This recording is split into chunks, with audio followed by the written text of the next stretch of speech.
course, I am Christ, I am disciple, and we're about to talk about a hater who we exposed and he ran. He ran. I mean, he ran. And was interesting. And this was on Twitter, so we're going to go into it. This stream is brought to you by LIVE Products, LIVE Live Now, we're live now. We have a number of drinks, which you can see displayed, some of the flavors. And we also have cleaning products. Now, the drinks are divided into punches, as you can see there, and they are also divided into drinks themselves. All right, so this is the drinks here, and I'm going to show you some of the punches. Pleasant good day to you, ladies and gentlemen. The LIVE brand has expanded from drinks to punches. The punches cost $15. The drinks cost $10. In the drinks we have grapefruit orange sorrel, fruit punch, Morby lemon, ginger ale, and lime. In the punches, we have pumpkin, banana, Guinness, cocoa. We have sea moss, beetroot, molasses, and peanut punch. To order, check the description. LIVE, live now. We're live now. Awesome. So that's my sponsors. To get the money out the way, let's get into meeting this hater and literally destroying him. And the reason I'm doing this is not for ego's sake. I'm doing this to show you that a lot of the haters, they have no factual basis under which they're going. The only facts they have are the critics rated this way, the critics rated that way, it was the critics. And they use the critics rating to say everyone. So extrapolate from that everyone didn't like BBS. Everyone didn't like that, or most people didn't. And that's not true. The critics may have not liked it. But when you look at the audience ratings, when you look at the audience scores, it's something else. Anyway, I was underneath Warner Bros. UK, and they were highlighting this moment here in Batman. And it's really where, he's saying that he still has this fear that and this bad feeling when people he loves get hurt. Okay. And they were saying this is such a deep moment here. And this moment between Bruce and Alfred is everything. And for me, I was like, meh, we know Batman is affected by the death of people he loves. I mean, we've seen death in the family. We saw in BVS him looking at the suit, Robin's suit. Oracle was damaged. What was known as Batgirl in The Killing Joke. I mean, we've seen a lot of this stuff before. So this is just classical Batman. This is safe. This is nothing new. Okay. So I said, that's all right, but typical Batman.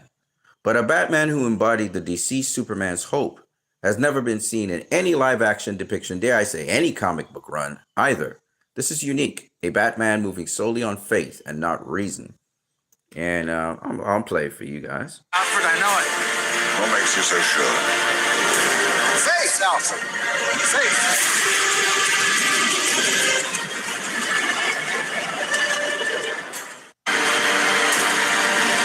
He'll be here, Alfred, I know it. What makes you so sure? Faith, Alfred. Faith.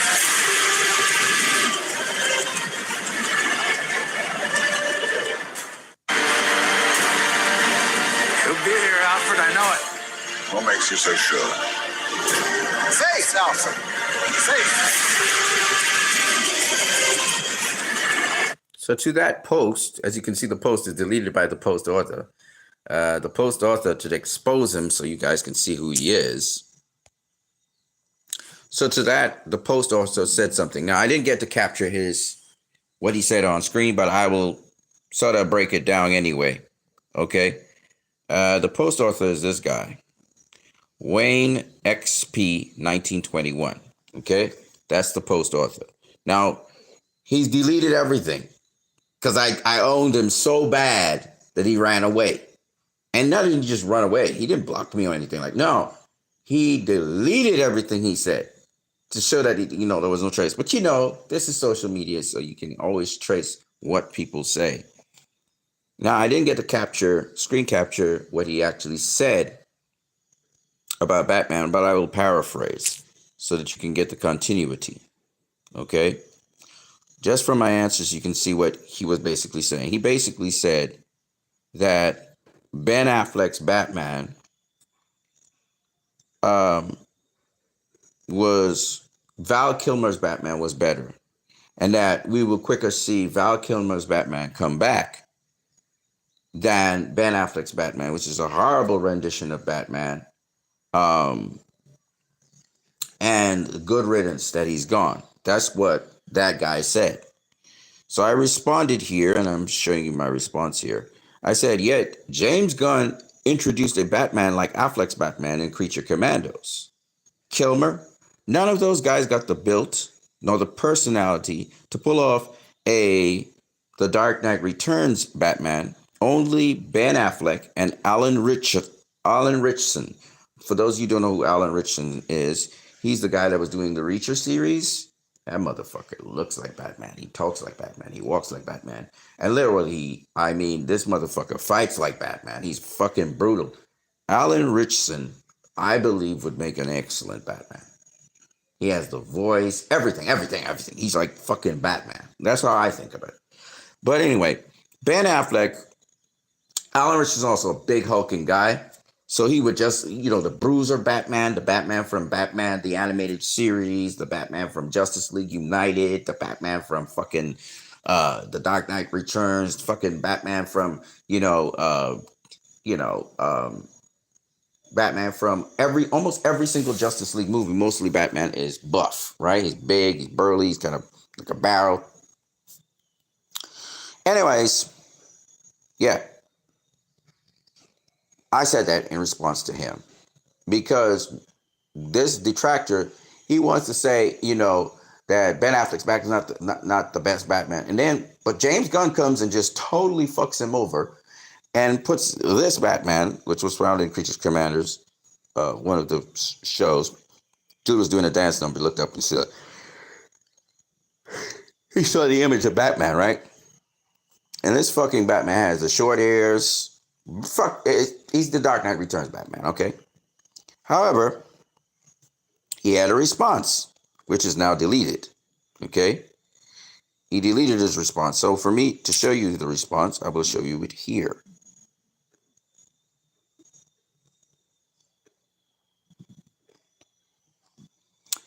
This is the guy. This is his response. Your mistake is one of Snyder's mistakes, reducing everything to visuals. You don't understand anything about the character. Just because you put a silhouette on a character like this in a cameo in an animation doesn't necessarily indicate that he will be like that. Okay? That's what he said. So I responded. I said, but a Val Kilmer Batman will? I debunked your claim with a visual. You forgot the context in which you spoke. It's so easy to own you Gunn fans.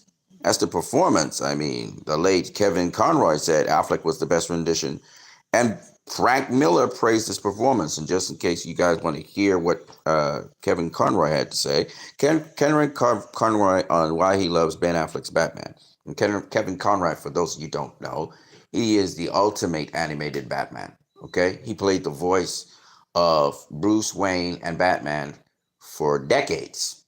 Okay, he was in Batman the Animated Series, any Justice League movie with Batman in it. He was usually the voice of Batman. He played the voice of Batman in certain Batman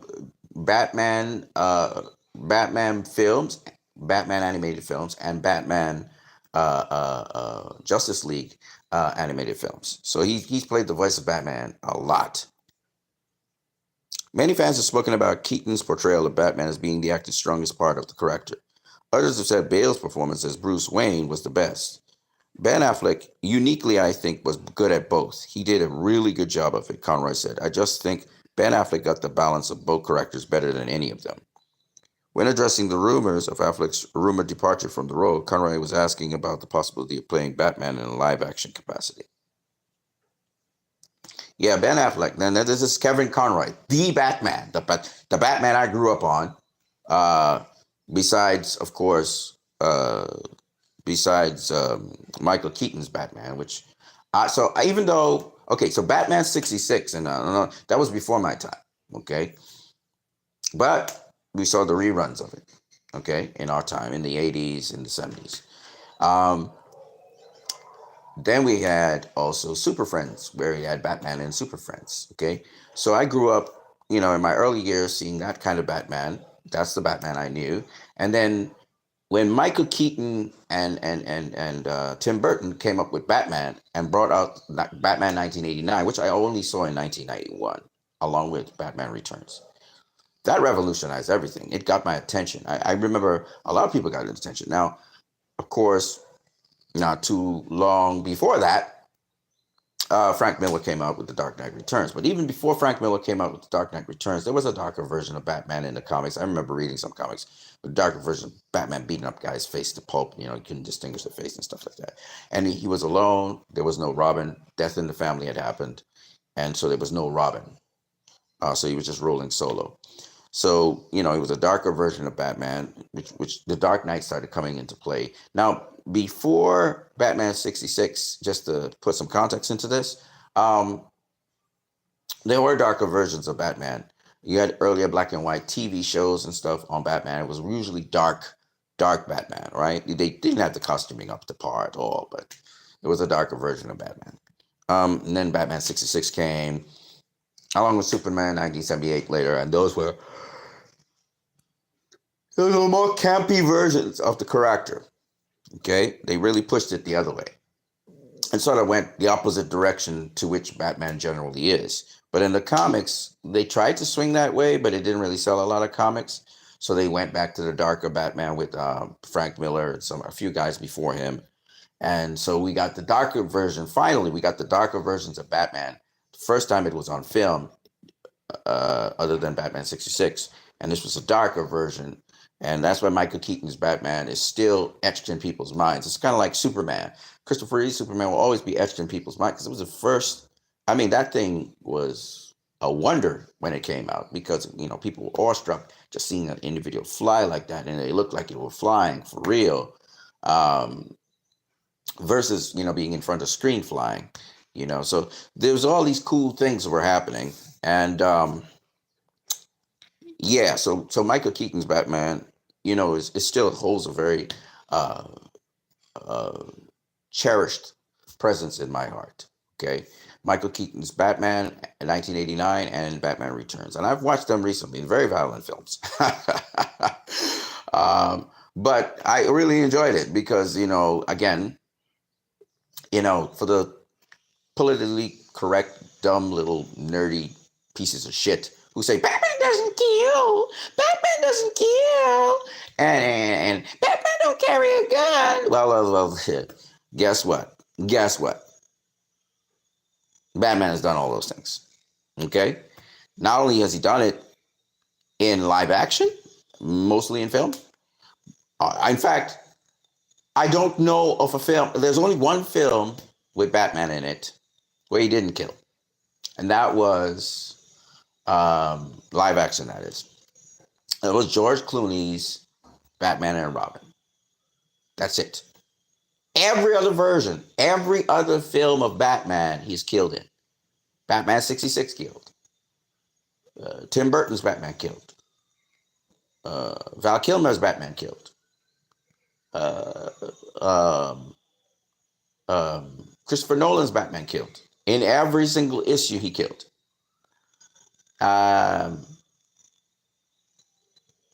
Zack Snyder's Batman killed. And Matt Reeves' Batman killed. All of those Batman killed. I'm not saying they committed murder per se, but they all killed. All live action versions of Batman killed except for George Clooney's Batman, which did not kill. He bruised, he damaged, he hurt people severely, he messed up Bane, but he never killed. Okay? That's the only Batman that has not killed on the screen, on the big screen, that is. All the other Batmans have killed. All of them. Okay? So I hate when these nerdy little assholes who try to be politically correct speak about Batman doesn't kill. Oh, he hasn't killed. He can't kill. He doesn't kill. No, he's killed. Now, is it his modus operandi to kill? Generally speaking, I have to say generally speaking, because there are versions where he killed. Yes, of course. He's not looking to murder people, especially innocents. He's not looking to do that. However, it's just like saying, does Batman carry guns on him? No, he doesn't. He usually doesn't carry a gun. It depends on the severity of the situation and so on. And usually the gun is specialized to do X, Y, and Z. Like, he was carrying a kryptonite gun. Or he may have Gatling guns on his vehicle. So he may have guns on his vehicle. I mean, I don't. There are. I think Matt Reeves' version doesn't have guns on his vehicle. I think. What's this guy? Schumacher's version of Batman never carried guns on his vehicle, so I don't remember. Batman. Batman, was it Batman Forever? I don't know what it was called. Batman Forever and Batman and Robin. I don't think they had guns, Gatling guns on their vehicles, but Burton, Nolan, Snyder, all had guns on their vehicles. Okay, I think Reeves and Schumacher, they never had Gatling guns on their vehicles. I think Schumacher had guns actually, if I do recall. I think, but they were hidden and they came out. They were hidden and they came out. But with Burton and Snyder and Nolan, they had. Okay. So I'm really I'm over this bullshit about Batman doesn't kill. He is averse to killing. Let's be honest. He prefers not to kill. But he kills. And he even has a rule that he shouldn't kill, right? But he breaks the rule. He has a rule not to use guns, but he breaks the rule. Okay. In The Dark Knight Returns, he broke both rules. Okay. But then he admonished the mutants not to kill, not to use weapons, not to use guns. Okay. Because by and large, Batman doesn't use guns. By and large, Batman, he uses, what tools other than guns. Okay. That's just what Batman is. That's Batman, So, but if he has to, he will use one. Okay. Batman is very hypocritical in that respect. He doesn't hold fast to his rules. His rules are like guides. All right. So anyway, that's what Kevin Conroy had to say. Now, Kevin Conroy was also against Batman killing in BVS, but he understood why that was so. Batman in BVS was morally deprived, and he was slipping down that slippery slope, and he would have become a villain had he not been juggled. Superman hadn't messed with his mind. And it was all because of xenophobia. What's interesting about people, if you get them scared enough, you can get them to do things against their principles and against their morals. And in this case, Batman got scared enough thinking about the repercussions of Superman turning evil and just that he was willing to stop that threat before it even became a threat, which means terminating Superman. So this was his logic. Now, even though his logic was assisted by Lex Luthor, creating situations and scenarios to make Superman look more of a threat than he really was, the point is that led him to almost villainous action, which would have fulfilled what Lex Luthor wanted to do. Of course, Lex Luthor failed in that attempt, and so he brought forth a real monster, which was Superman's last enemy in his last film, General Zod, a mutation of him that became Doomsday and was evolving. And because of that, Doomsday killed Superman. So Lex Luthor still got what he wanted. The other person who endorses Ben Affleck's performance is the writer of The Dark Knight Returns. And it's very rare to see Frank Miller come out and praise anyone for any film. But Miller did have a lot of, Ben did consult Miller a lot on this and read up his literature. And Zack Snyder has done a number of Frank Miller films. And Frank Miller therefore has confidence in Zack. And this is what Frank Miller had to say about it. This was covered by Gregory Wakeman, Yahoo News. He said, "You're probably aware that Batman v Superman Dawn of Justice split opinion. One aspect of the blockbuster that's widely praised, though, was Ben Affleck's performance as Bruce Wayne, the Caped Crusader. Affleck has now received arguably the most noteworthy support yet for his BVS turn, as a legendary comic book writer, Frank Miller, has insisted he likes his portrayal. Speaking at MegaCon in Orlando via DC Comics movie about Affleck's performance, Miller insisted, I like it. He's a good actor. I mean, he's obviously very, very close to this material and plays it with great affection. Miller's thoughts on Ben Affleck will be of much interest to diehard DC fans, especially since his iconic comic The Dark Knight Returns was used to inspire parts of Batman v Superman: Dawn of Justice. So Frank is not a guy that actually he said he disliked Nolan's portrayal of Batman. He really didn't like it. He hates Tim Burton's portrayal of Batman that Michael Keaton did, and he was very not fond of Schumacher's portrayal of Batman either. If they were trying to do the Dark Knight, he despises those. He's not said anything on Matt Reeves' version of Batman, but I would guess he doesn't like that too, because Matt Reeves' version of Batman sort of takes after Christopher Nolan's version of Batman, even though that version of Batman is more in alignment with Frank Miller's Batman Year One.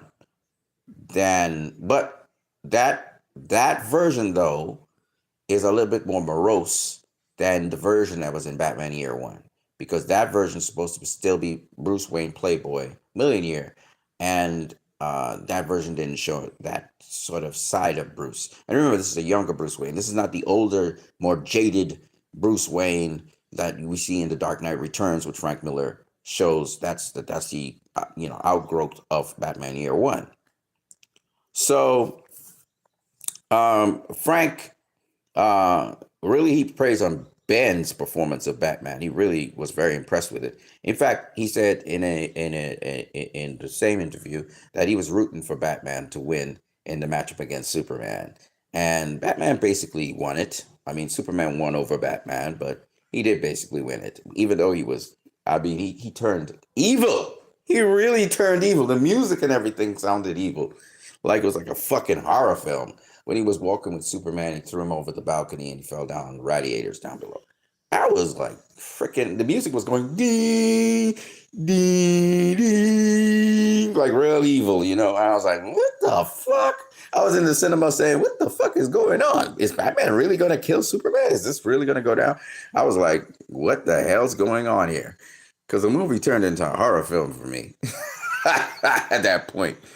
And I was like, thank God. When he said that, you know, when she said, it's his mother's name, I swear to God, I thought he was going to stab him. I really thought he was going to kill him. And, you know, and everybody in the cinema was waiting for Batman to slay Superman. They were just waiting for that. And they were like, man, he chickened out, he pussied out. Because we had a lot of Batman fans in that cinema. When I saw that, that movie was crazy, y'all. It was nuts. The people in the cinema I was in, they were lapping up when Batman was chasing down the criminals for the kryptonite. They were loving that shit. People were jumping out of their seats and saying, boom, boom, boom. They were making a whole, the cinema was a ruction. They were making so much fucking noise because, you know, lots of people love Batman, okay? Because that's the strong point of Warner Brothers. They usually make good Batman movies.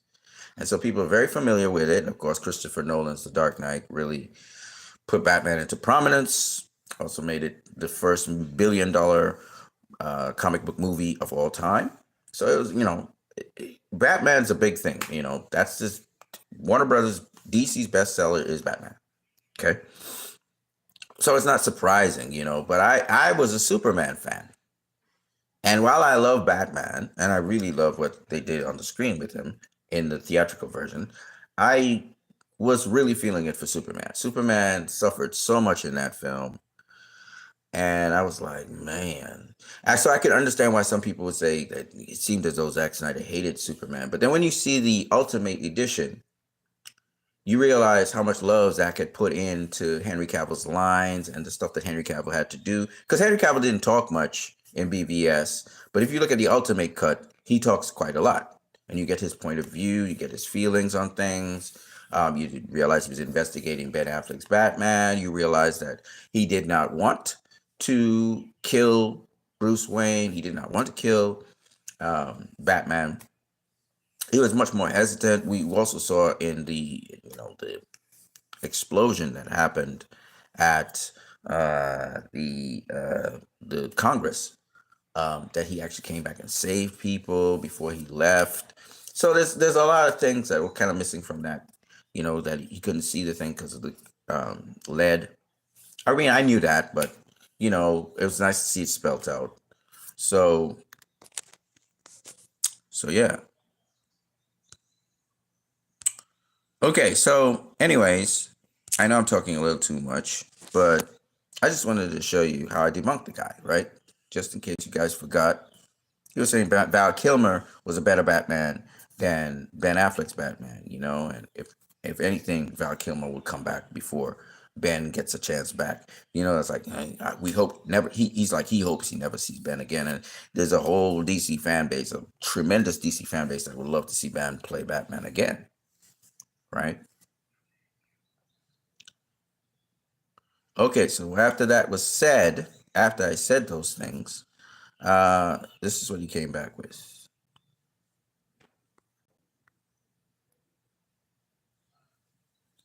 Oh, I don't know if I have that one. He basically said that just because Conroy and Frank Miller praised the actor, it doesn't mean that the adaptation of him to the big screen was good. So my response to that was this. The man who created The Dark Knight Returns character praises the actor for faithfully adapting him to the big screen, right? Basically, that's what he's doing, right? Because, as you know, Frank Miller said, and he said it quite clearly, he obviously, don't do that to me, you fucking piece of shit. He obviously is very, very close to this material and plays it with great affection. So Frank Miller recognizes that Ben Affleck is faithfully reproducing the material, even though the context in which this story is being told is slightly different. He's literally ripped that Batman off of the comic book that Frank Miller wrote and put him into a different situation in BVS. So when this dumbass says that, he says that the character wasn't properly adapted, it sounds so stupid. You can tell when a hater is trying to conjure up stuff and pull stuff out his ass to try to make, his point valid. You know what I mean? You can tell. And so this guy pulls stuff out of his ass and says that, and I call him on it. I expose him on it. I said, the man who created The Dark Knight Returns is praising the actor for faithfully adapting him to the big screen, but you're making this ridiculous statement that the character was not well adapted. You're being stupid. The man who made the fucking character is saying that it's well adapted. And you're saying to that guy, no, it's not. Who are you? You're some guy on social media. The man who made the fucking character is saying that it's well adapted. He guy's being faithful to the character, playing with great man. And you're telling him, no, it's not well adapted. What the fuck is wrong with you? That's like saying Christopher Nolan picking Snyder to build out DC was not a good choice. To which he did respond, and I will get to that. I'm showing you how much a hater makes no fucking sense. Like, I just gave you authorities on these characters. I gave you the man who's played Batman in the animated series, like forever. Kevin Conroy will tell you the limits of Batman. He will tell you all about the character because he's played it. Okay? He's brought it to life from the pages of the comics to the screen. And people globally have accepted him as the quintessential Batman when it comes to animated series or animated films. So the quintessential Batman is anointing Ben Affleck as the best Batman. And the man who wrote The Dark Knight Returns, to which Ben Affleck's Batman comes from, he is no other version of Batman. He's the Dark Knight Returns version of Batman. He's not Batman Year One. He's not a young version of Batman. He's not a young version of Bruce Wayne. Okay? He's not Batman in the Batman and Robin series. Okay, he is the Dark Knight Returns version of Batman. You got to be clear on this. Okay, it is an iteration of Batman that he is.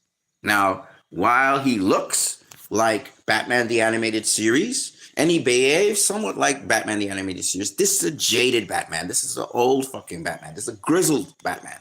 This is a Batman who's been beaten down, and now, morally speaking, he is moving towards the evil side of the Force, if I were to use Star Wars term. Okay, this is a different.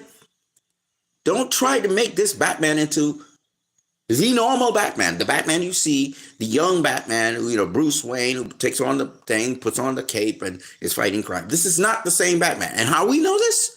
When we look at Studio Squad, we see that Batman. The Batman, even though Robin has died and everything, he's not killing people, right? He's not reckless. He's not excessively brutal. In fact, he saves Deadshot's life, right? He says, I don't want to do this in front of your daughter. I don't want to fight you in front of your daughter. So you could see the difference between Bruce Wayne then and Bruce Wayne in BVS. And then when we look at Bruce Wayne in Zack Snyder's Justice League, we see another Bruce Wayne. In other words, the beauty of Zack Snyder, when you talk about fucking Zack Snyder, have some fucking respect. Excuse my F-bombs. I'm just being excited. Zack Snyder has put characters into play that are ever evolving characters. They're not one note characters. They're not Captain America, who's one note. Okay? Their values evolve. Their understanding evolves. Iron Man did some evolution, but he was more or less Iron Man for a lot of films. But he learned, and he grew. Well, it's very much what Zack Snyder's really good at doing. Superman's evolving and growing. Batman, even though he's old, he's evolving. And we see him at a low point in his life, and we see him rise up and become highly inspirational when we see another point in his life in Zack Snyder Justice League. I'm sure in the sequels to Zack Snyder Justice League, we'll see him evolve as well in those movies, and we'll learn a lot more about him. So not only did we get that, we got that Batman, but we got a version of Batman that did things that we did not see in the comics, right? We saw an inspirational Batman we had never seen in the comics like that because Superman died. And I wanted to talk about this, that, the beauty of Zack Snyder's stuff. And again, it's not just Zack Snyder. It's a team effort, right? It's Zack, Chris Terrio, the animated crew, his whole crew, and the whole set of people who worked together to produce this. I always say Zack Snyder, but it's because it's his insignia, it's his perspective on things, where the camera is placed. That's what personalizes it and makes it singular. But don't get it twisted. Zack is a very cooperative guy. It's a cooperative effort by a lot of people. Chris Terrio, brilliant writer. Oh my God. David Goyer, great. I was thinking of The Sandman recently. The movies that are very hard, or series that are very hard to put into live action. Sandman, Watchmen, Superman. These are extremely difficult comics to put, but they pulled it off. David Goyer was involved in two of those, which would be, he was involved in Watchmen. He was involved in Batman v Superman. He was involved in Batman v Superman and Man of Steel. He was also involved in The Sandman. He's the guy that kind of put the story together. So, David Goyer is a remarkable, when it comes to comics and those things, he's really remarkable. He's another one. Zack Snyder's done, but he's more of a writer. Zack Snyder's done a bunch of universes, right? He started a whole bunch of universes. I think the only person probably rivals him in terms of making different kinds of universes, or I wouldn't say universes, but in terms of content, probably David Goyer. Okay, Zack Snyder, but not in terms of directing, but in terms of just dealing with different universes and different materials. Kevin Feige probably comes in third. And I'll tell you why Kevin Feige comes in third. Kevin Feige did the Guardians of the Galaxy universe and merged it in with the MCU universe. And then we have the Spider-Man universe, which is merged in. And now he's going to have X-Men. So he's going to have four. David Goyer has done the Blade universe. David Goyer has done the Superman universe, right? David Goyer has also done the Nolan verse, the Dark Knight, and now he's doing the Sandman verse, or the sort of monster verse kind of thing. I think even David Goyer was involved in Constantine, so that's like five. Okay, Feige's done four. Goyer's done five, and I think Snyder has done five as well. I think Snyder has the 300 universe going on. He has the Army verse. He's got the Rebel Moon verse. He had the Snyder verse, which would be DC Snyder verse, and he also had the Twilight of the Gods verse, which is around. So when you look at it, Snyder has five, Goyer has five, Feige has four. That's fucking phenomenal. These guys are crazy. Okay, James Gunn is on his second, right? He had Guardians of the Galaxy. That's not his verse though. That's the MCU. But he's now in another universe, which is the DCU, and he's trying to form something. So this will be his second if he's successful with it. He was successful in being a part of a universe. He didn't form it, but he kind of shaped a certain aspect of it. Let's put it that way. He helped to shape a certain aspect of the universe. He never was responsible for actually launching a universe. That was Kevin Feige. But this is probably the first one he's going to do. So this is his maiden voyage. So he doesn't really have experience launching universes. Zack Snyder has.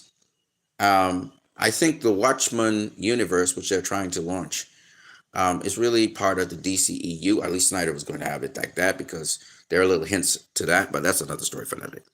So the point I'm making anyway is this guy is saying that Christopher Nolan picking Snyder to build out DC was not a good choice.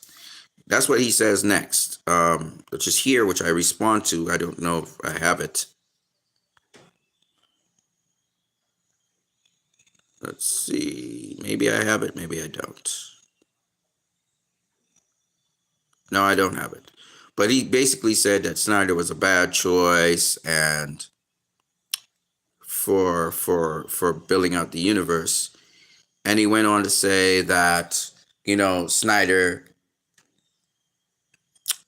he destroyed Wonder Woman, he destroyed Superman, he destroyed Batman, the Trinity, and he destroyed Watchmen. And I gave evidence. I gave receipts and evidence to debunk that.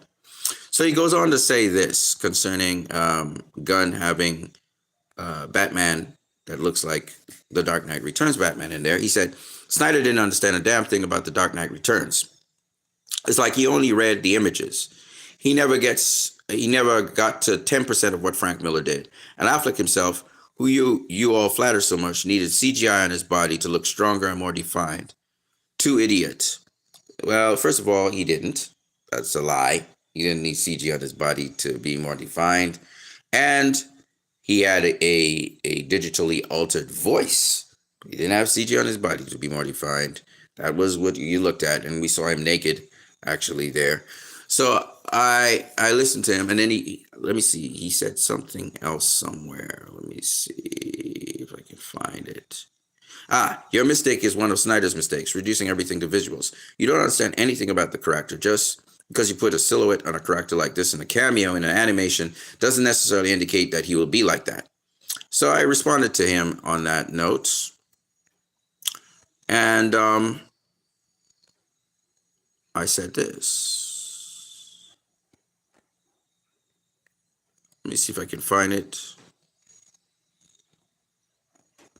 Hold on a second. Oh, yes.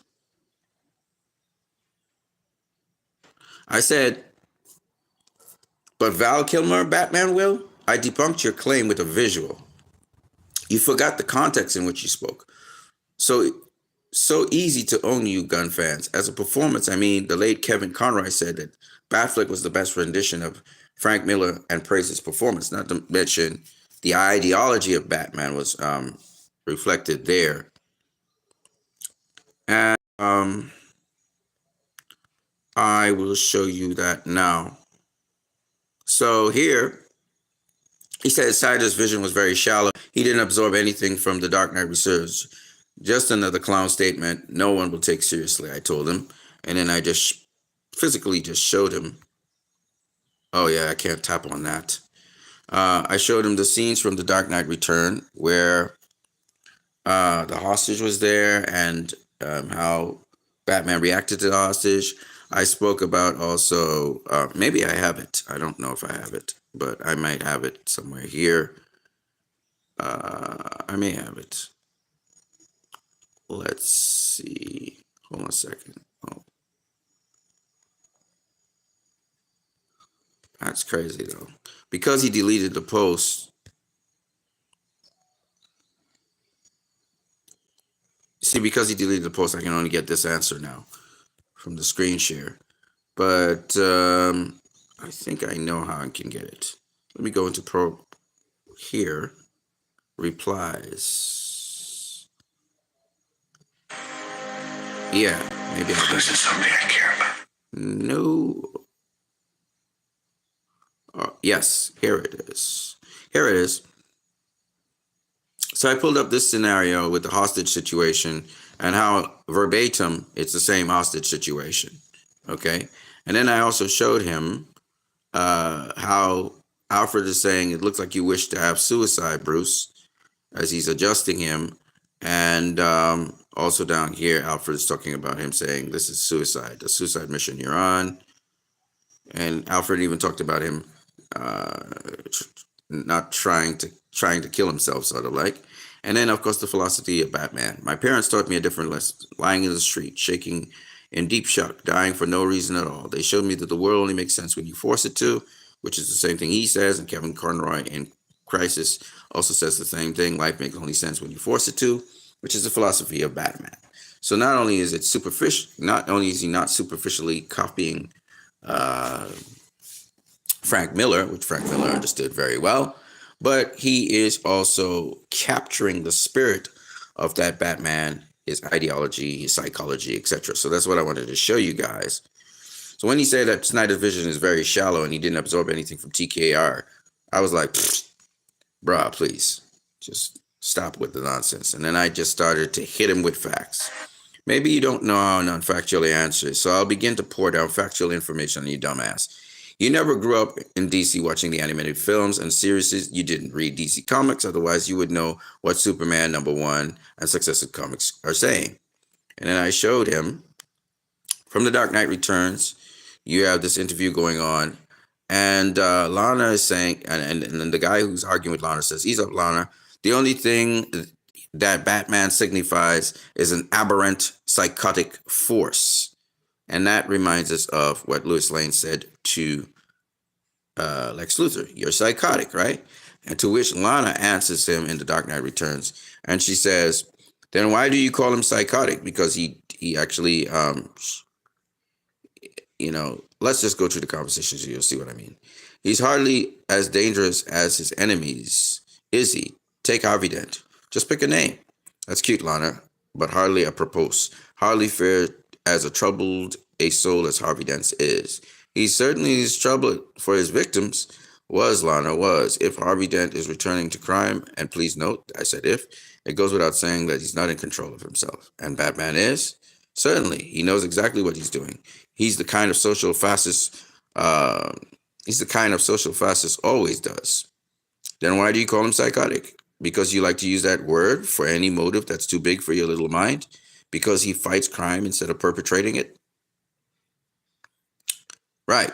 So the point here is the context in which it's made. He uses the term psychotic, and he then goes back on it and says, no, he's not psychotic. Because if you're psychotic, you won't be responsible for the actions you do, right? You're not in your right mind. And so she says, well, you're just using this word without the proper context. It's too big for your little mind, And on saying that, This is what's pulled from BVS, where Lex Luthor is saying a three-syllable word for any thought too big for little minds. Meaning, Lex Luthor doesn't think he's psychotic at all. He thinks instead that he's working his little web. Now, he goes on to make the excuse to Batman while he's in prison. Oh, I'm insane. But he's laughing because he knows he's just playing that card, which Batman says, "Oh, I'm gonna call you bluff then." And he sends him to Arkham Asylum, so he can escape getting the death penalty. All right. So I said, maybe you don't get your non-factual answer, so I'll begin to pour down factual info on your dumbass. So because of that, he says, okay, I get it. You're a Snyder fan, not a DC fan. I'm not going to waste any more of my time with you. I said, no, I'm as DC a fan as it gets, but you're a clown. And I kept on telling him he's a clown.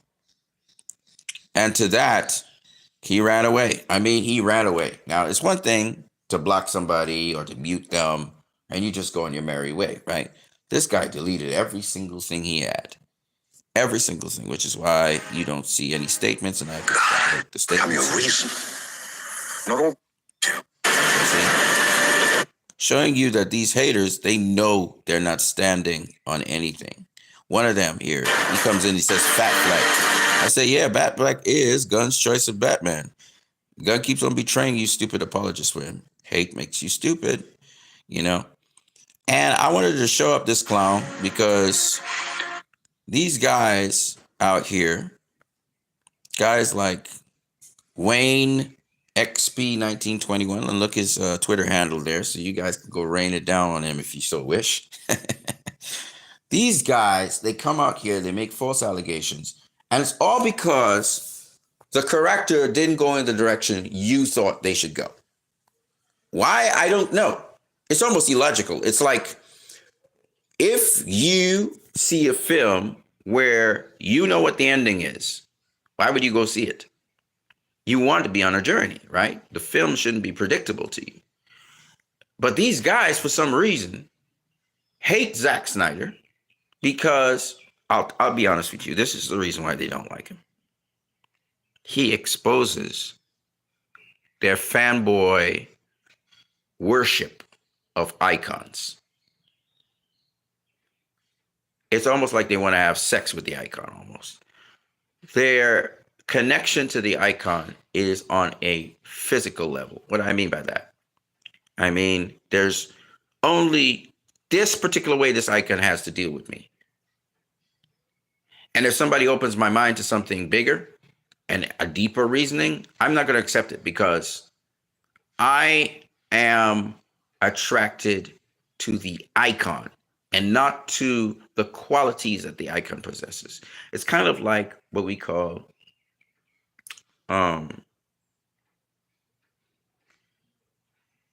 infatuation. I'm infatuated with this thing. I haven't broken it down. I haven't tried to see why it is appealing to me. I just start to deify and worship the object. So, for example, these guys, some of them read comics, some of them don't, are infatuated with Christopher Reeve's version of Superman. They don't really know Superman. Infatuation never leads. Well, I wouldn't say it would never lead, but infatuation of itself shows you that you don't know what it is you're dealing with. You don't. If you're infatuated with a woman, you don't know her. You're just attracted to her, and you're working on your emotions. Too many times, Hollywood has made films that appeal to the emotion of a person, overriding their logic and reasoning. Even in the entertainment industry, and this is how people program people. This is how they get them to get accustomed and acquainted with what their plan and objective is. Zack Snyder doesn't do that. Zack Snyder gives you his perspective on things, but he allows you to choose if you will accept it or not. But it's grounded in a very thorough research of the material. So when you decide, oh, I don't like that, and you have to give reasons for why you don't like it, you're going to find yourself talking on an emotional level and not on a factual level, because Zack appeals not just to your emotions, but to your mind. And so these fanboys who are infatuated with these icons, particularly the image of the icons, and not particularly when I say the image of the icon, I mean the way in how the icon is relayed to them. That's what they're infatuated with. How the icon makes them feel, right? They're infatuated with that. Superman makes me feel all warm and fuzzy inside, even though he's telling me lies. Batman makes me feel secure, but yet a badass at the same time. These wusses, that's what they say. We like it, but, he ain't breaking no rules. But Batman's a fucking vigilante. He's a criminal. We like him because he gets the job done that the law enforcement just can't get done. That's the only reason we like Batman. If he wasn't doing that, he'd be a menace to society. He'd be a criminal. He'd be something we want to hunt down. And actually, to some degree, law enforcement's always chasing down Batman. Right? Because he's a vigilante. Superman's another vigilante. We like to call him a superhero and blah, blah, blah. His origins is he was a strong man. Superman's only superpower at the time, he didn't have all this laser vision and all those other things came later. He started off being a strong man. He could leap very far because he was strong. He could run very fast because he was strong. He could lift up a lot of heavy things because he was strong. He was a strong man, like those wrestlers. Okay? The wrestlers that wear a cape and spandex and shit. He was a strong man. That's what Superman was. But if you guys don't know that, you don't understand what Schuster and why do I forget the other guy's name? Anyway, Siegel and Schuster were doing, you'll never understand Superman. You have to understand his beginning, and then you have to understand his evolution. And it's to the changing times that he evolved. Same thing with Batman. So you can't say, well, this is canon and that's not canon. You can't say that. You have to look at it in its totality. So the guy, he wusses out by saying, okay, I get it. You're a Snyder fan, not a DC fan. I'm not going to waste any more of my time with you. That's what he said. And I responded with, oh, I'm as DC a fan as it gets, but you are a clown. And he ran away. He really ran away. He didn't want nobody to know about it. So I decided to put his ass on blast and put him up on YouTube so you guys could see. And if you guys want to harass him, go after him, fine. Because these kinds of people are the reason we're getting the kind of entertainment we get now. These are the people responsible for the crap, the pure trash we're getting in DC right now. And the DC brand is falling down, down, down. It's because of them. And I don't know if he's an executive. I don't know what he is. He seems to be just a normal DC fan, from my homework and research on him. But he likes James Gunn. They always jump to the next director. They don't want to jump on Zack. They don't want to be, even all the facts line up that Zack is the guy. They hate Zack so much. They will jump to the whoever, anybody but Zack. They say they don't want Zack back in the DCEU. And then let me show you how contradictory these assholes are. James Gunn shows up with Zack hugging him up, right? Suddenly, they're okay with him doing DCU projects. They're okay with, they don't want him to do Elseworld projects. They don't want him to do, but they're okay with him working under Gunn or with Gunn because they feel in the back of their minds he'll never do it. But the point is, they contradict their fucking selves. That's how these wicked people, they contradict themselves. Because they're up to no good. These people are not up to any good. They know DC's going down the tubes. They've seen how many flops DC has had. And the real DC fans like me, like the other people that really believe in DC, these are haters. These are not even fans. These are fucking haters. They hate a particular director. And they're losing and losing every turn. They're losing. They're destructive. They're destroying DC. They have destructive statements to make about other people. You want to know who the real toxic fans are? It's these guys. It's not the Snyder fans. Even the most toxic Snyder fan out there can't touch these motherfuckers. Because the most toxic Snyder fan out there has at least pushed for something that actually helped the DC brand. They're actually pushing for something that helps DC. If you're going to talk toxic, you got to talk about what is the performance of DC, because these people got their way. These people got their way. Okay, the critics rated some of the DC films good. Critically, it's rated good. But they flop. They're flopping and flopping and flopping. Superman Returns was rated good. It flopped. Green Lantern was rated good. It flopped.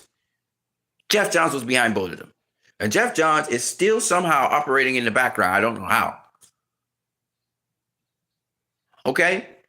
And this is why we're getting so many flops.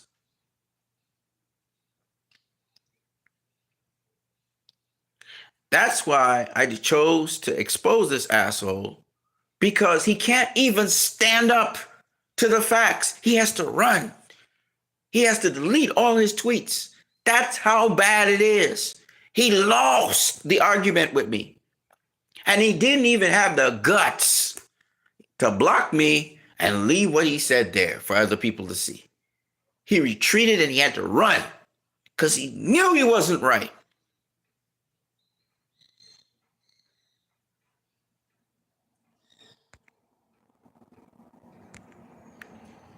So I did this particularly for that reason, and I put everything in context. We have something here in DC, and I'm not just saying Zack Snyder. I'm going to include the following directors with Zack Snyder. I really don't want to mention this director, but I have to. David Ayer. I don't like David Ayer right now because David Ayer keeps on kissing James Gunn's ass and throwing us under the bridge. So I really don't want to mention him or campaign for him. But he's a fucking good director. We've seen him put great film after great film after great film together. He's a fucking phenomenal director. It is what it is. Okay? We have Todd Phillips. So what you want about Todd Phillips, what Joker Part do, maybe people didn't vibe with it, but he made a fucking phenomenal Joker movie. And I think this man should be involved in DC in a passion project that he wants to do. Please do not demand that this man has sequels. Let him produce his quality and let him move on. Joker was an extremely phenomenally successful film because the budget of Joker was ridiculously small. And this man made that film into something. It was a great drama. No set of big CGI effects, none of that shit. And it made money. Todd Phillips. Another person, some of y'all could think she's controversial. I don't care. Patty Jenkins. James Wan, great director. David Sandberg. I don't think personally that they should bring back Zachary Levi. That's my personal opinion. But if he comes back, he has played the role before, whatever. But I would hope that David Sandberg would get to pick or cast the guy to play Shazam. And I think he would make a great choice. But I don't think Zachary Levi is the guy that I would, my first pick for Shazam. I think he overacts too much. He doesn't, if you're going to be Billy Batson as an adult, I need to feel the connection between Billy Batson and you. What Billy Batson's mannerisms, his tendencies, his behavior. It's not just comedy. You have to embody the person you are representing. And I just feel like something fell short there. There wasn't that connection between Levy and Batson. Zachary Levi and the kid that was playing Billy Batson.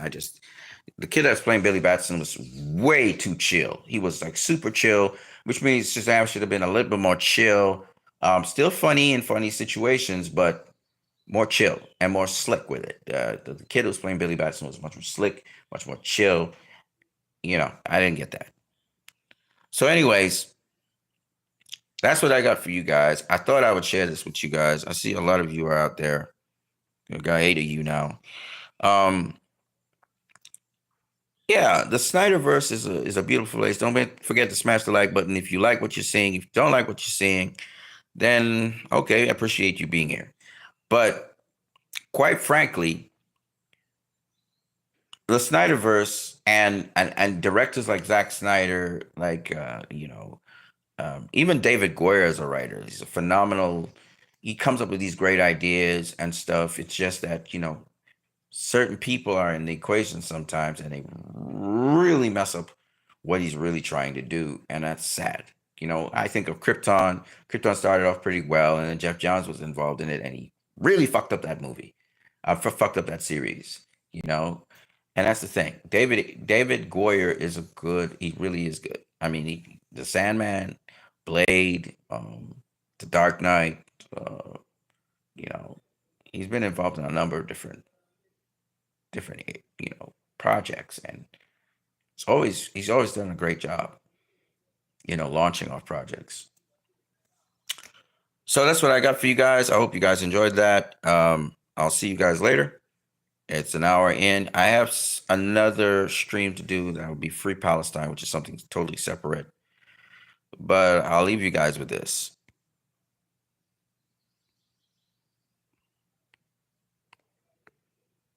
Books are knowledge, and knowledge is power.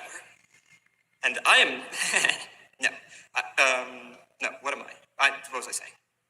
No. The bittersweet pain among men is having knowledge with no power, because that is paradoxical. And thank you for coming. And just to see that this is not in isolation, just so you guys can see this is not in isolation. Check this out.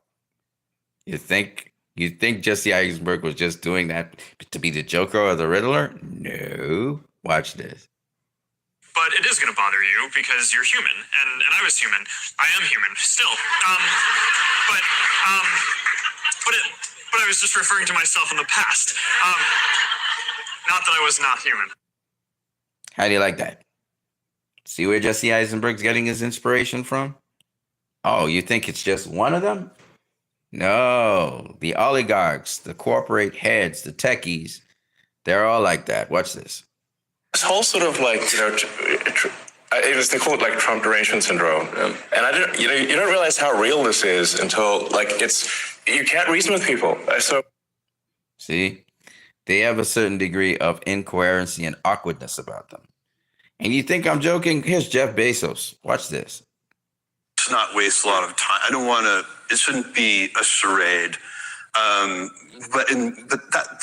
That's a very rare case. I'm actually personally very easy to influence. Something I've realized later in my life, or just maybe starting 10 years ago or so.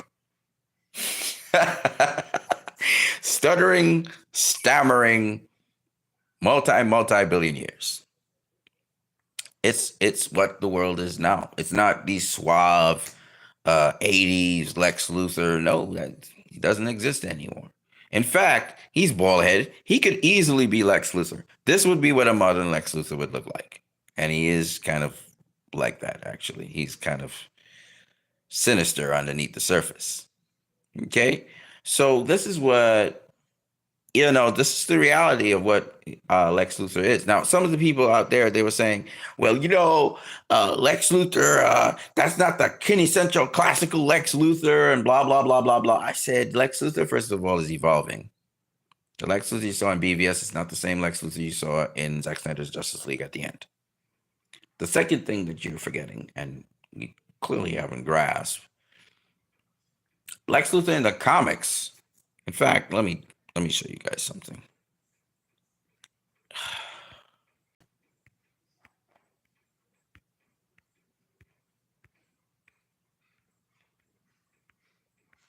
Let's look at Lex Luthor in the comics. This is Superman Birthright. Superman Birthright. This is the Lex Luthor from the Superman Birthright.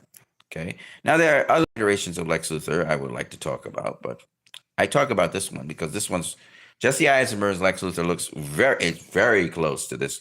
This iteration of Lex Luthor, Jesse Eisenberg's Lex Luthor, the young Lex Luthor, that is, really mirrors the young Lex Luthor of Superman Birthright. And for those of you who know, you know. And those of you who don't, well, you don't. Right?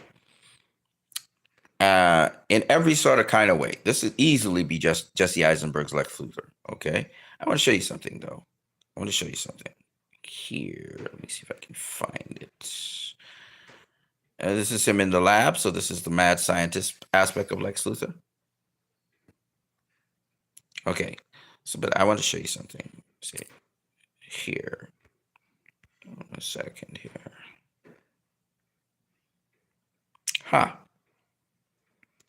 Right. So this is Jesse Eisenberg at the end of BVS. Skinny little guy, bald head, right? You see his bald head here. And this is the more sophisticated Lex Luthor as he's evolving after he's come out of Arkham Asylum. And he has these mercenaries, women mercenaries who are guarding him. Okay? You see how spiffy he looks as well. He's becoming that guy, that tycoon-ish looking kind of, right. So he really resembles this Lex Luthor. Well, this Lex Luthor, unfortunately, I just have little snippets here, but I would really like you guys to see him, how he converses, how he conducts himself, etc. The clothing he wears, how, this Lex Luthor is really modeled after Birthright Lex Luthor, who also had red hair. Okay, look, Lex Luthor in the comics began with red hair. He wasn't a blackhead, he wasn't a blonde-head, he was red-haired. And here's red-haired Lex Luthor from Superman Birthright, and yes, he gets his hands on kryptonite and all of that as well.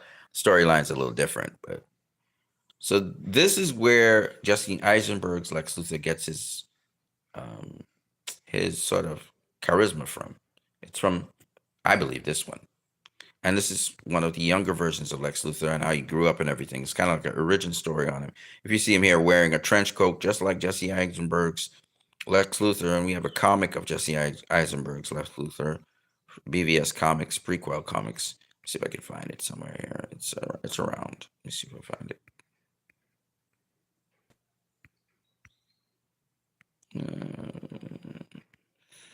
Yeah, it'll be somewhere around here. There he is. See? And that's basically this is the incarnation of Superman Birthright Lex Luthor. So again, a lot of people don't read comics. A lot of people talk about, even the ones who pretend like, they read comics. They may read the comics of today, maybe the modern ones, but they haven't gone all the way back. There's a lot of comics, by the way. It's a sea of comics. So there are many iterations of Lex Luthor, but how Lex Luthor actually began, how he evolved, he was redheaded and he was a mad scientist. That's how he began. He was not a businessman. He later adopted that in just now, Man of Steel. In Man of Steel, he became he. That's when the iteration of Lex Luthor became a corporate businessman. Okay, but he was more like an '80s tycoon, right? Kind of like Mr. Fisk from Daredevil. So that's what we were looking at. Now, later on, we now have him as a techie and all these other things. And of course, as a techie, Elon Musk totally identifies with that, being that he has X, X Corp, and we have Lex Corp. He patented himself after that. And Elon's also what I consider a Lex Luthor of the world. I really do. So anyway, then he's been likened on to Tony Stark, but I think he's more Lex Luthor. I think he has some very evil thoughts up his sleeve there. You know what I mean? I want to show you one more thing.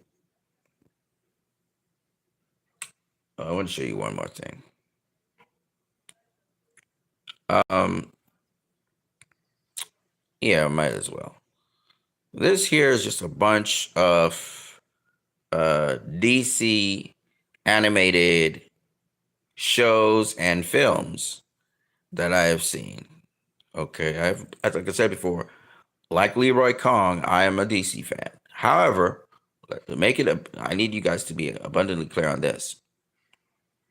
As much as I am a DC fan, I'm not as up to speed as Leroy Kong is on different animated shows or every single DC comic. I sometimes I have to go and read them to find out or purchase the books or whatever. But yes, I am a DC fan, and I've revived my DC roots. I started going back and reading some of the old comics and stuff like that too, because once again, you know, I've been interested in DC since Man of Steel. I rekindled an interest. My go-to comic book movies that I enjoyed was X-Men. I was an X-Men fan. Of course, X-Men is, that was Marvel. Um, but before X-Men, I enjoyed, Batman movies, and I enjoy DC comics, and I'm still more of a DC fan than I am a Marvel fan. Of course, when you say X-Men, you change my mind right there. But X-Men's always, I always watch X-Men. So X-Men, DC, that's my thing. You know, um, Spider-Man, not so much. The only Spider-Man that I actually enjoyed. Well, there were a number of Spider-Man shows and TV shows and films even before Sam Raimi came out with Spider-Man that I enjoyed. So the TV shows with them climbing up walls and shit like that, it was really cool. Um, so I enjoyed that. So I had a little Spider-Man in my equation. Of course, Lou Ferrigno and the guy that played David Banner, the Incredible Hulk. And this is back in the 70s, 80s. I enjoyed that series as well. I thought it was well done. It didn't stick to the comics perfectly. It wasn't Bruce Banner, it was David Banner, and there were a bunch of other exceptions and changes to it. But I really enjoyed that back in the day with $6 Million Man and Bionic Woman, and then later on we had Knight Rider and Automan and Street Hawk. I don't know if you guys know about this stuff. I don't know. Some of you guys weren't born in the '80s, so you wouldn't know about that stuff. So it wasn't just DC and Marvel for me. We had an array of things, Hanna-Barbera. Hanna-Barbera did a lot of the animated features. And then, you had IDW or what's called IDW today, Image Comics and so on, Conan the Barbarian, which is now with Marvel. But before that, it wasn't with Marvel, Star Wars and, you know, uh, Aliens, V. I don't know if you guys know what V is. V was like the series based on a film of these aliens, these reptilian aliens that came to. I mean, there's a whole bunch of stuff. Okay, it's not just DC. Okay, but I say all of this to say that I always liked sci-fi. So Doctor Who, not the versions of Doctor Who now. We grew up with the TV show Doctor Who. Zero Heroes. The Thundercats. Oh, I would love to see a comic book movie on Thundercats. Thundercats is, oh man, that's crazy. And then we've had some stuff with He-Man and stuff. So yeah, I grew up on DC, okay? So when I talk about DC, I'm talking about DC. Nobody can question me as to I'm not just a Snyder fan. Fuck out of here with that shit. I'm a DC fan.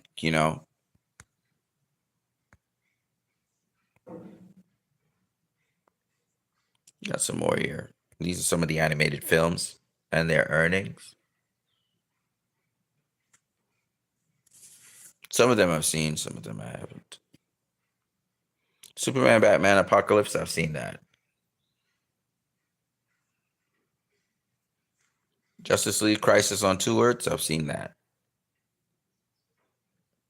Under the Red Hood, I've seen that. Wonder Woman, I've seen that. The Killing Joke, I'm yet to see.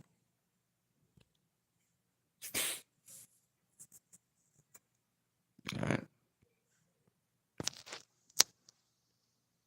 So some of the DC movies I'm into. Road to Perdition, that was really good actually. Very, very, very realistic. These are not The Matrix is not DC, but I like The Matrix, of course. FIFA Vendetta was dope. Joker was great. Wonder Woman, Watchmen, Snyder trilogy. I don't like all of these films. I'll be honest with you. Batman Begins is not really my cup of tea. The Dark Knight is the one I like. The Dark Knight Rises, not so much. Constantine, that's my thing. Batman Returns, those are DC films I love. Superman 2, I kind of like it, not really, but it did perform. Superman the movie, not so much a fan of it anymore. Swamp Thing, that's another movie I like. Blade, love Blade. Love Blade. Blade's a badass movie. Love Blade. Wesley Snipes, bad man. Karate Kid Legends, I'm really looking forward to that. The Accountant 2, I'm hoping it's as good as the first one. I see there's some jokes in it. I don't know. We'll see how it goes. Let's see if they can carry the story forward and add something extra to it. The first one was really great. Avatar Fire and Ash, I'm looking forward to those movies for sure. There's the freaking Matrix. This is the intro. This is some badass shit. She jumps up, does the crane, and then kicks him into the other guy. Kicks him into the other guy, and they smash into the wall. It's so fucking badass. What's this? Oh yeah, this is it. It's the beginning of the Matrix. Yeah. Is everything in place? You weren't supposed to relieve me. I know, but I felt like taking a shift. You like him, don't you? You like watching him. Don't be ridiculous. We're gonna kill him. You understand that? Morpheus believes he is the one. Do you? It doesn't matter what I believe. You don't, do you? Did you hear that? Yeah, there's a glitch in the Matrix, but I can't actually see the Matrix for some reason. I don't know why that happened. So this is just miscellaneous stuff I'm talking about, by the way. I'm done already. This is Bruce Wayne from The Dark Knight. Oh, no, that's not from The Dark Knight. This is from The Dark Knight Rises. I like the little scar he has on his belly there. Same again in slow-mo. Back to the Future, that's another good one. With the DeLorean. Love it. It's good shit. Blade. So this is actually you have Blade 2, and then you have Blade and Deadpool and the Wolverine. That's why I put it together like that. Because they're mutants. All the X-Men fucking films. Except for X-Men Origins. I don't like X-Men Origins. Aspects of X-Men Origins I like, but not really. X-Men, X2, X-Men First Class, The freaking Wolverine. That's a really badass movie. X-Men Days of Future Past. I like that. And Logan. I like X-Men Apocalypse? Not so much. It's not bad. It's just not great. The Crow. For those of you, the original Crow from 1995. I like that. I also like Unbreakable, Split, and Glass. Yeah, people, I like a lot of movies. Some of these movies I don't like. Men in Black, I like that. I don't really like anything else here. I haven't seen Venom. I like Black Panther. I don't like the others. Captain America, the First Avenger, I love that. That's about it. I don't really like any other thing here. Spider-Man, I like Spider-Man. Iron Man, I like Iron Man. Okay. Red's okay. It's not anything great. It's all right. I like Constantine, of course. A History of Violence, I like that. I like the League of Extraordinary Gentlemen. I really enjoyed that. Dick Tracy. Have you guys ever seen Dick Tracy? It's the costuming's kind of stupid, but it's manual costuming. So, but they try to make the characters look more like, the comic. Still good though. Masters of the Universe, that was pretty good with Dolph Lundgren. Skeletor. That was good. So yeah, that's the stuff I like. You know what I mean? So yeah, a lot of people have different tastes in different things. Because Twilight of the Gods kicked ass. You know, I like Twilight of the Gods. And these are some of the movies I just hate. I really hate this. I hate it with a great passion. I don't like any of these movies. And they all flopped. I hate them all. All of them. That one, I hate that one. I don't like this movie. But not as those. I mean, this one's a much better quality movie than those I just showed. Don't like that. Don't like that. Don't like that. No, Richard Pryor was kind of funny. Definitely don't like Shazam. Part 2. So these are the flops here. All of these are flops. They're just fucking flops. All of these. These are quality movies right here. The Batman, Zack Snyder's Justice League, Ultimate Edition, BVS, and Man of Steel. These are quality movies. I'm not really a fan of the Batman because it didn't do anything. It didn't say anything that we didn't know, you know.